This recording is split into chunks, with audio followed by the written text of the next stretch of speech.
Good morning. My name is Paramdeep Satoria. I'm student of BTech CSE, bearing a roll number of 11500. And today's my topic of presentation is ATM network. So let us start. ATM stands for Asynchronous Transfer Mode. It is a ITU telecommunication network. ITU stands for International Telecommunication Union. It can transmit all type of data, that is voice, video and text. Data is transmitted into fixed size packets called cell. Now each cell is composed of 56 bytes long address. Now 48 bytes are used for the data transmission and 5 bit is reserved for header. Header contains the information of data, that is the packet number and virtual circuit numbers and interface, and all these things are stored in the header. It is based on ATDM. ATDM stands for asynchronous time division multiplexing, and it operates on 155 MB per seconds and 622 MB per seconds.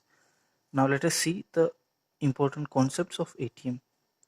ATM uses virtual circuits. Now what are virtual circuits? These are dedicated connections for between the sender and the receivers, consist of switches and routers. Fixed size packets of cells allowed fast hardware switching. Here fixed size of packets are transferred from sender to receiver, and as we know that, as we already discussed, the size of each packet is 53 bytes. Now the small packet size, statistical multiplexing, integrated services, means it integrates all the services, data services, voice and text service. Good management and traffic engineering features, scalability in speed and network size. Now here the speed is scalable and the network size is scalable. Suppose if we need less packets per second, we can decrease it or we can increase it. Now let us see the basic diagram for senders and receivers. Here we have a sender A and a receiver B. Now these are the packet 1, 2 and 3, and the order of sending of these packets is, where packet 1 is sent first, then 2 and then 3. Now this is router. Actually this is external network, and these consist of routers and switches, and this is a virtual circuit which is created.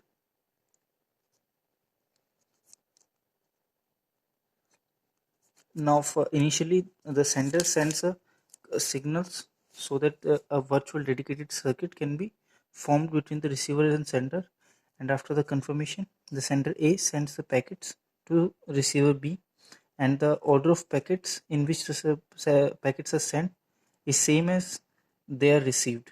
So here the important point is that it delivers the packet in order, means the packet number 1 is sent first, so it will be received first, and so on. Now let us see the advantages and disadvantages of ATM network. First, simpler buffer hardware. It means packet arrival and departure requires us to manage fixed buffer size. Now second is simple line scheduling. Now each cell takes a constant chunk of bandwidth to transmit. As we all know that the size of cell is fixed, and easier to build large parallel packet switches. Now this is it's very easy. ATM network is very easy for implementation and it's very scalable. And now come to the cons. Overhead for sending small amount of data. It means we have to send if we have to send a 1 GB of file, then for 53 bytes is 1 GB is divided into 53 bytes of small cells, and these cells have to be sent. So it is a very large, the number of cells is very large, so there is an overhead of sending small amount of data. Now simple the cost of segmentation assembly reassembly the cost of segmentation and reassembly, it is very large because the number of packets are more, so we have to assemble them and segment them. So this is the cost, and it is it is not, it is the major disadvantage. And lastly, there is an unfilled cell after segmentation, waste bandwidth. Suppose in the if the data is not sufficient enough, So the last cell have some data, some space which is left behind and which is not used, so it will just fill the bandwidth and it wastes the bandwidth. So these are the disadvantages and advantage of ATM network. Thank you and have a nice day.